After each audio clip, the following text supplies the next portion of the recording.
Merci beaucoup, Cherif Diop. Il est le réalisateur du film La Pirogue, un film qui a été sélectionné au Festival de Cannes en 2012. Exact. Et la première projection s'est faite en présence du ministre de la Culture de l'époque, Youssou Ndour.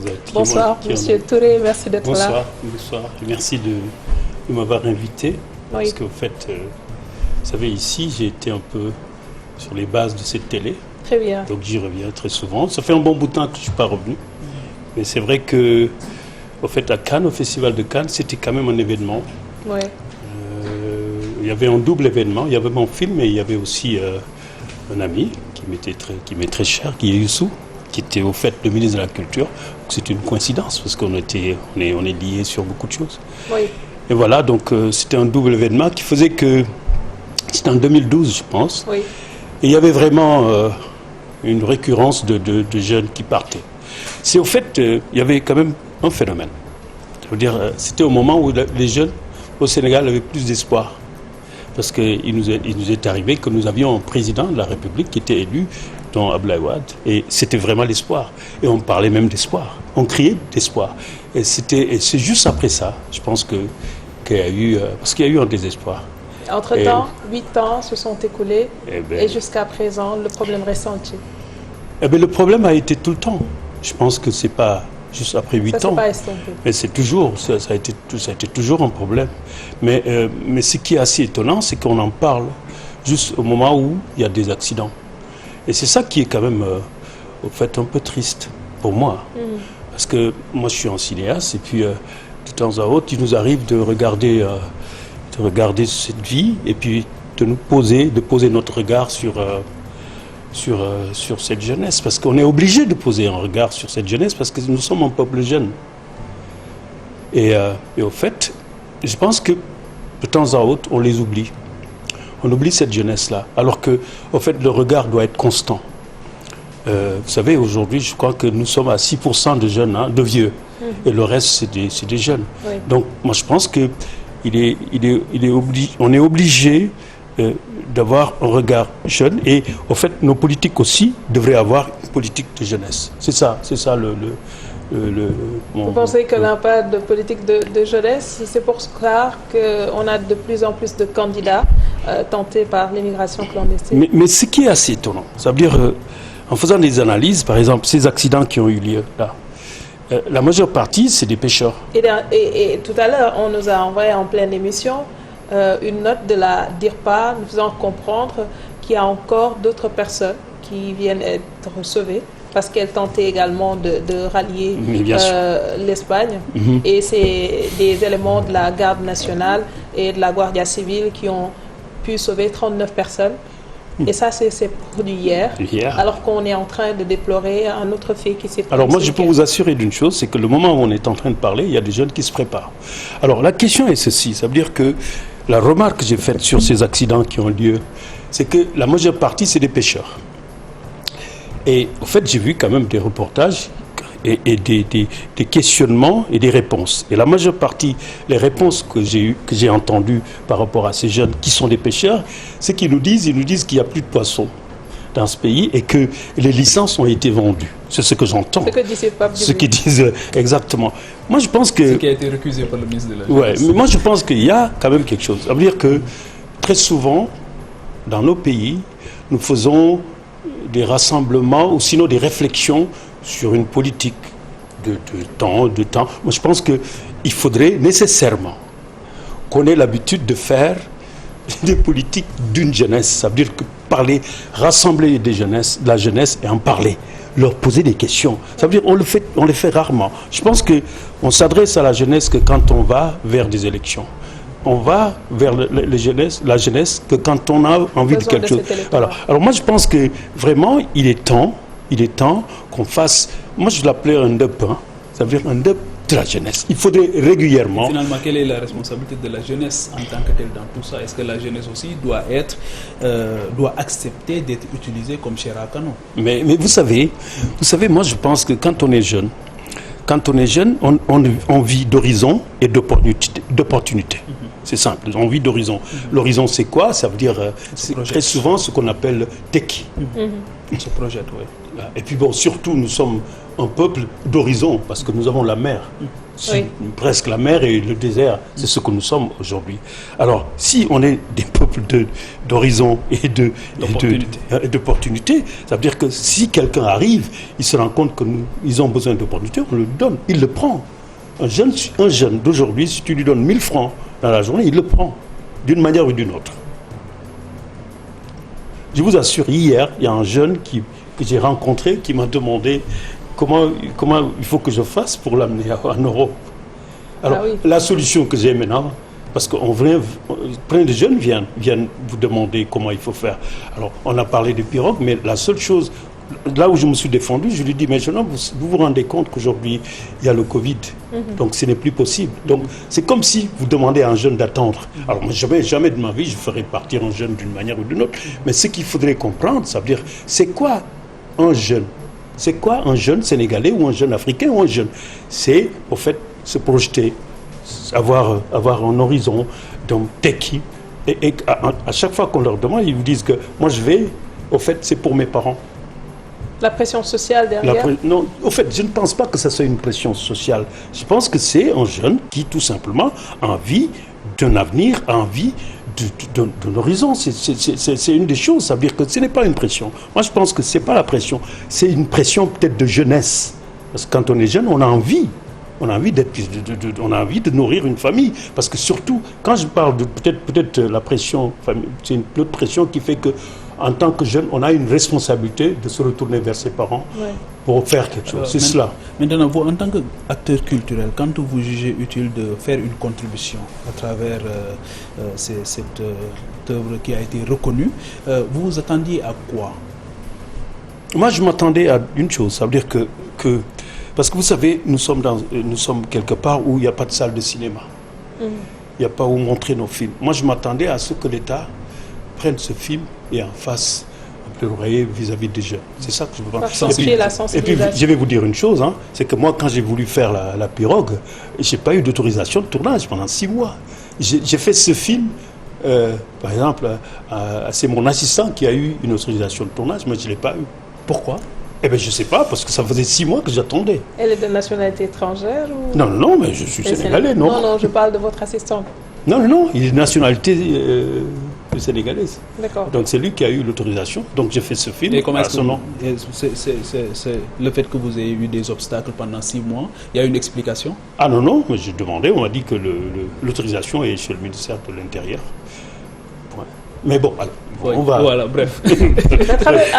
À travers le tournage, moi ce qui m'a surtout interpellé, c'est que vous nous faites découvrir la traversée. Le plus souvent, l'information que nous avons, ce sont des images, soit de personnes qui ont, disons, perdu la vie après avoir traversé cette épreuve, ou c'est d'autres qui tentent de rallier ce qu'on appelle l'Eldorado. Mais vous nous avez fait vivre ce qu'il y a durant la traversée, ces moments forts.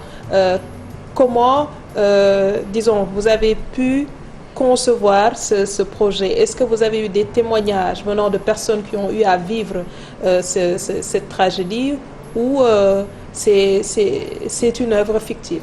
Mais au fait, c'est un ensemble. Parce que au fait, le scénario a été écrit par Abbas Ndol, qui est un grand écrivain, qui est au fait qui est un lébou. Et Abbas, il est de Bargny, donc il connaissait bien les pêcheurs. Moi, je suis de Mbao. Je suis de Ouakam et de Mbao. Donc je suis en lébou du côté de ma mère de Ouakam, et puis je fréquente... Et au fait, il y a eu Eric Nevé aussi, qui est... Donc au fait, il faut faire un hommage parce qu'il est décédé aujourd'hui. C'était le producteur du film. Et c'est cet ensemble qui fait que moi, je suis allé vers des jeunes qui sont partis et qui sont revenus. Parce qu'au fait, tout à l'heure, j'ai entendu quelqu'un, je pense qu'il était dans le gouvernement, ou il est toujours, parce qu'on s'échappait, ceux qui sont dedans ou ceux qui sont dehors, mais il disait que, au fait, que les gens, que la majeure partie des gens sont au courant des départs. Ils sont au courant de la fabrication des pirogues. Moi, j'étais au courant d'une fabrication de pirogues. Parce que celui qui a fabriqué la pirogue du film, c'est quand même quelqu'un qui fabrique les pirogues, je pense jusqu'à aujourd'hui, pour les départs. Donc je savais exactement. Je pense qu'il y a une chose. Donc je me suis renseigné sur ça. Je savais qu'il y avait un jeune qui est parti et qui est revenu. Et j'ai discuté avec ces jeunes, j'ai eu des témoignages. Par exemple, dans mon film, il y a plein de gens, par exemple, celui qui a une jambe là, ça veut dire il est parti, il est revenu. Il y a plein de gens qui sont partis et qui sont revenus. En fait, ils ont été des capitaines de bateau. Donc c'est de là que Et puis je suis allé aussi en Espagne. J'avais fait un autre film qui s'appelle Nos Altres, qui fait que c'était une arrivée. Donc je suis allé voir ces immigrés avant de revenir ici pour me rendre compte du passage. Donc c'est comme ça que j'ai fait ce film. Alors aujourd'hui, on est en train de chercher des solutions. On nous parle de responsabilités partagées. C'est une manière aussi très intelligente pour le gouvernement de se dédouaner en parlant de responsabilités partagées. Mais vous, en tant qu'acteur culturel, quelle doit être la contribution aujourd'hui de la culture pour endiguer ces genres de phénomènes? Parce qu'aujourd'hui, on parle de la migration clandestine, mais il y en a aussi d'autres formes beaucoup plus terribles qui aujourd'hui guettent les jeunes. Mais vous savez, nous, en tant que... Sinon, moi, en tant qu'artiste et les autres, je pense que ce que nous avons comme contribution, c'est de faire des films. C'est de filmer, c'est de mettre en place. Ça veut dire que c'est d'aller sur ces histoires, de mettre le doigt sur pourquoi ils partent, comment ils partent. Et on se rend compte, quand on fait tout ça, on revient à la case de départ. Ça veut dire que c'est l'État. Il faut, je pense que... Est-ce que vous êtes audible? Est-ce qu'on vous écoute? Mais vous savez, la manière que j'ai faite quand j'ai fait ce film-là, c'est de l'amener à Cannes. C'est la Mecque du cinéma. C'était la meilleure manière de vulgariser. Le monde en a parlé. Le monde en a parlé. Ici, j'ai fait des projections en plein air parce que j'ai un festival qui s'appelle Boussa Invite. Oui. Et après, ça s'arrête là. Ça s'arrête là. Ça veut dire, et puis après, je suis allé à Ouaga, au festival de Ouaga. J'ai gagné sur les 15 prix, j'ai gagné les 5 pour revenir. C'est ce que je peux faire. Je pense qu'en tant qu'acteur culturel, ce qu'on peut faire, c'est de mettre en place et d'aller sur les plus hauts plateaux et de mettre ça pour que le monde se rende compte. Mais il y a nous aussi. Je pense qu'il y a une salle, il y a des salles qui sont en train d'être mises en place. Pâté, peut-être probablement, on verra nos œuvres. Alors, ce qu'on fait aussi, en tant qu'artiste, tu vois, en tant qu'acteur culturel, moi je suis le directeur des études d'une école de cinéma. Il y a des jeunes que je forme au métier du cinéma, c'est ce qu'on peut faire. Mais à part ça, est-ce qu'on est audible? Bien sûr que le monde nous écoute. Oui. Mais en dehors de ça, est-ce que chez nous on nous écoute? C'est ça. Moi je suis quand même, le monde m'écoute. Mon prochain film qui va être sur les Chinois, on en parle déjà. Et la politique culturelle, est-ce que nous avons une politique culturelle digne de ce nom au Sénégal? Au fait, ce qui se passe pour moi, c'est la même chose. C'est la même chose sur l'immigration, ce qu'on fait sur la jeunesse. Ça veut dire que quand il y a des prix, on en parle. On gagne des prix, on revient. C'est des cas isolés. Et puis après, on isole, on en parle. Et puis après, on nous a donné, je pense, on nous a donné un peu d'argent. C'est ce qu'on donne de l'argent ici. Par exemple, j'ai entendu Monsieur le Président dire qu'il était peiné par rapport à cette jeunesse. Probablement on va aller dans les familles de ces disparus, oui. Et puis après leur donner un peu de sous. Parce que c'est vrai que quand on est dans un pays en voie de développement ou bien qui se développe, comme je vous l'ai dit tout à l'heure, l'opportunité arrive. Ça veut dire quand on reçoit un peu d'argent pour acheter du riz et autres, bon, on se calme un tout petit peu pour quelques instants. Et ce qui arrive très souvent, alors que je pense que ce dont il faut que les gens se rendent compte, nous sommes dans un pays de jeunes. C'est que des jeunes, il faut que les gens, les politiques, se rendent compte de ça. Nous ne sommes plus... Moi, je suis un papa qui fait des films, mais on est dans un pays... Donc il n'y a pas de politique culturelle au Sénégal?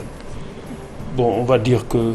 Bon, parce que, vous savez, par exemple, les films qu'on fait, on va prendre La Pirogue. Oui. La Pirogue, c'est un film fait par un Sénégalais, mais c'est un produit français. Ah oui. Mais bien sûr, parce que ce n'est pas le Sénégal qui a mis l'argent pour faire le film. Nous avons d'autres films aussi qui coûtent quand même 2 milliards, où on met 100 millions. C'est pas des films... Vous n'êtes pas suffisamment soutenu. Mais vraiment, moi, je pense que, et ce que j'ai dit, une fois, je l'ai dit au président, je dis, Monsieur le Président, c'est qu'il nous faut des films nationaux. Ça veut dire, c'est quoi un film national? C'est un film où le pourcentage le plus le plus énorme financièrement a été mis par le Sénégal. C'est ça. C'est-à-dire, c'est là où donc pour avoir une culture, tu vois, une politique culturelle, mais il faut que ça soit que les dérives de la culture de ces trucs soient des trucs nationaux. C'est ça. C'est ça. Quand on parle du cinéma français, c'est des films français. Hein. Quand on parle ici de cinéma sénégalais, la majeure partie, c'est des produits français faits par des Sénégalais. Est-ce une culture politique? Alors c'est ça, je me pose la question. Ce qui m'interpelle, et je voudrais m'arrêter là-dessus, on parle des jeunes certes, mais c'est toute une famille derrière. À travers la pirogue, comment les familles vivent-elles le départ de ces jeunes, et surtout pour leurs femmes, des hommes qui partent des fois pour une durée indéterminée. Comment ces personnes vivent ce départ? Mais vous savez, pour qu'un jeune parte, il faut que la famille cotise. Parce qu'on lui donne, parce qu'il faut payer. Ça veut dire, même si c'est pas en avion, on part pas en avion, on part en pirogue, mais il faut payer. Et un jeune ne peut pas payer parce qu'il ne travaille pas. Donc c'est sa famille qui cotise. Donc tout le monde cotise, hein. Les mamans surtout, elles vendent bijoux et or. Les mamans. Vous savez, c'est pour cela qu'il faut quand même qu'on réfléchisse aussi sur nos mamans. Oui. Parce que c'est elles. Elles méconnaissent. Elles méconnaissent. Elles méconnaissent, mais au fait, vous savez, quand on est dans un désespoir, on est obligé de... Nous avons vu nos mamans, pour nous nourrir, vendre des bijoux. Oui. Leurs bijoux. Les mamans ont toujours vendu. De tout le temps. Bon, on ne va pas rentrer trop dans les détails dans ce pays-là, mais nos mamans, que ce soit n'importe qui ici, nos mamans se sont sacrifiées pour nous. Et ça continue. Et le sacrifice qu'une maman fait, en général, c'est comme par exemple, ma maman va chez le marabout et il va faire un petit truc pour toi, pour que tu y arrives. C'est de cette même manière que cette maman cotise pour que tu partes, pour y arriver. Donc c'est ça, c'est comment elle veut vivre. Ça veut dire qu'ils sont dans l'attente que leurs enfants réussissent. Et quand ton enfant réussit dans une famille, parce qu'au fait, la question qu'il faut se poser vraiment, quand quelqu'un revient, quand quelqu'un part en pirogue, s'échappe et arrive, il reste 5 ans, 6 ans, 10 ans, il revient avec quoi? Il revient avec tout qui scintille, il revient avec une maison et une femme. Il y a un moment, je ne sais pas aujourd'hui, mais il y a un moment, c'était qui les plus puissants? C'était les immigrés, non? Bon, peut-être par rapport au Covid, il y a une baisse, mais les plus puissants ici, c'était les immigrés. On avait envie... Et de très grands contributeurs. On avait envie qu'une femme, sa fille, on avait envie qu'il soit marié avec un immigré. Alors c'est ça, ça veut dire que la maman se projette par rapport à un enfant qui part. Comment elle vit? Elle attend. Elle attend, elle est dans l'attente. Finalement, c'est une responsabilité. Oui, finalement, c'est une responsabilité située. Mais est-ce qu'aujourd'hui aussi, ce ne serait pas mieux d'aller vers des politiques communes en intégrant que les États africains, notamment au niveau sous-régional, puissent réfléchir sur des politiques communes pour endiguer définitivement? Mais bien sûr, moi je pense que vraiment, il y a plein de... Moi, je ne sais pas comment ils appellent ça. Ils se réunissent très souvent, hein. Nos présidents africains, ils se réunissent pour parler des sommets. Mais je pense que c'est important, enfin, de faire un sommet sur cela, oui, sur cette jeunesse, pour voir comment endiguer ça. Je pense parce que le problème que nous avons ici, c'est le même qu'au Burkina, il est le même partout en Afrique. Mais pourquoi ils se réunissent? Moi, je ne pense pas que... Vous savez, je me rappelle, quand on était un peu plus jeune, il y avait un truc qui se faisait ici, sur la jeunesse. On rassemblait toute une jeunesse. Je pense, comment ça s'appelait? C'était les Jeux de la jeunesse. Il y avait un terme. Les jeunes africains se retrouvent dans un pays. Mais je crois qu'il est temps quand même que ces présidents se retrouvent pour ne parler que de ça, jeunesse, oui. Pas d'autre chose. Voilà, ça c'est mon avis. On termine par ça, le message que vous avez voulu lancer à travers la pirogue. Mais au fait, vous savez, en général, ce film, je l'ai fait avec des jeunes qui voyagent, mais c'était le message, c'était pour nos dirigeants. Je voulais leur dire, mais écoutez, il est temps quand même que vous parlez de ça. C'est le message, ce n'est pas pour les jeunes, parce que les jeunes, si tu leur dis de ne plus partir, ils vont te dire, mais toi, tu es parti déjà. Mais c'était nos dirigeants, c'était quand même, dites, s'il vous plaît, à essayer d'avoir une politique pour cette jeunesse-là. Essayez de regarder ces jeunes. Essayez de discuter avec ces jeunes pour leur demander. Parce qu'on ne demande pas aux jeunes. Et pour moi, je voudrais quand même que ça se fasse aussi dans la presse. Ça veut dire, dans ce monde, il faudrait aussi que la presse mette les jeunes. Si les gens ne le font pas, mettez des jeunes devant une caméra, devant les caméras, et demandez-leur. Il faut leur poser la question. Qu'est-ce que vous avez envie? Et on verra. Peut-être c'est eux-mêmes qui devraient donner la solution aux politiques. C'est mon avis. Merci beaucoup Moussa Touré, cinéaste et réalisateur du film La Pirogue. Merci également à Papa Djibril Fall et à vous qui nous suivez de partout. Demain, retrouvez-nous à la même heure sur nos antennes. Excellente soirée sur la TFM. Ben, merci beaucoup. Merci. C'est bien agréable de discuter avec vous. Merci beaucoup, c'était bien. Merci. Merci à vous.